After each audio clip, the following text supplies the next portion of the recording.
Assalamualaikum warahmatullahi wabarakatuh. Hai semuanya, pernah nggak sih kalian merasa tubuh kalian tiba-tiba sulit untuk digerakkan? Atau merasakan nyeri di bagian tulang, sendi, dan otot? Nah, itu bisa jadi tanda bahwa adanya gangguan pada sistem gerak manusia. Di video ini, kita bakalan bahas gangguan apa saja yang ada pada sistem gerak manusia. Apa itu sistem gerak? Sistem gerak adalah bagian tubuh yang membantu kita untuk melakukan aktivitas sehari-hari, seperti berjalan, mengangkat barang, atau duduk dan berdiri. Tapi, kalau ada salah satu bagian yang bermasalah, semuanya bisa ikut terganggu. Karena itu, penting buat kita untuk mengenal gangguan apa saja yang terjadi pada sistem gerak manusia. Secara sederhana, sistem gerak terbagi menjadi 3 bagian, yaitu pertama, ada tulang. Tulang berfungsi untuk menopang tubuh, memberi bentuk pada tubuh, melindungi organ yang penting, dan menjadi tempat untuk melekatnya otot. Kedua, ada sendi. Sendi berfungsi sebagai penghubung antar tulang yang memungkinkan tubuh dapat bergerak, seperti saat menekuk lutut dan mengangkat tangan. Ketiga, ada otot. Otot berperan sebagai penggerak tubuh, menjaga postur tubuh, menstabilkan sendi, dan membantu untuk menjaga suhu tubuh. Apa yang akan terjadi jika sistem gerak terganggu? Jika salah satu dari bagian tadi mengalami kerusakan, maka kemampuan tubuh untuk bergerak akan berkurang. Kita bisa merasakan nyeri, kaku, atau bahkan tidak bisa menggunakan anggota tubuh tertentu. Secara umum, gangguan sistem gerak dibagi menjadi 3 kategori.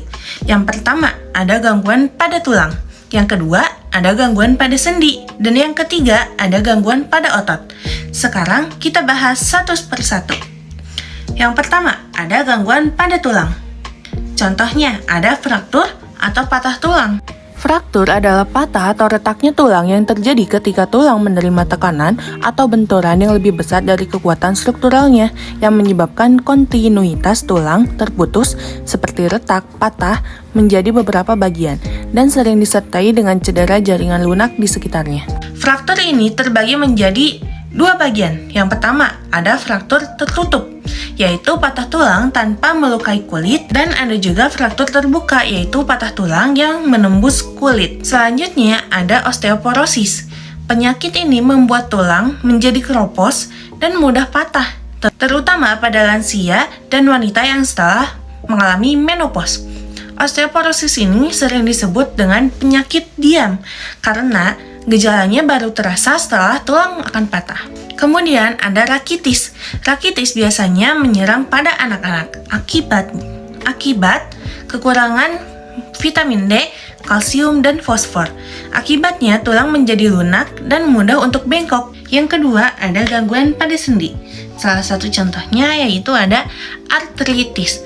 Artritis adalah peradangan pada sendi yang menyebabkan rasa nyeri, bengkak, kaku, dan gerak sendi menjadi lebih terbatas.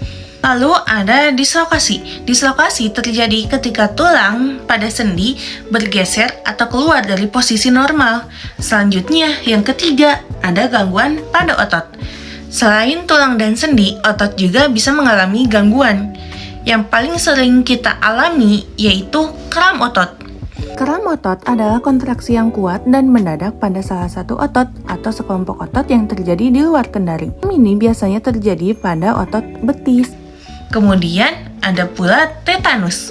Tetanus disebabkan oleh bakteri yang masuk melalui luka yang terbuka dan racunnya menyerang sistem saraf dan menyebabkan otot menjadi kaku, serta seseorang yang mengalami itu akan kejang-kejang.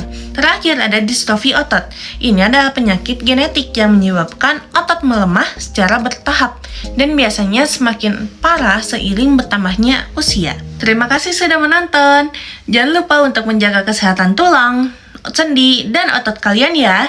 Kalau kamu suka video ini, bisa like dan share supaya makin banyak yang tahu tentang gangguan pada sistem gerak manusia.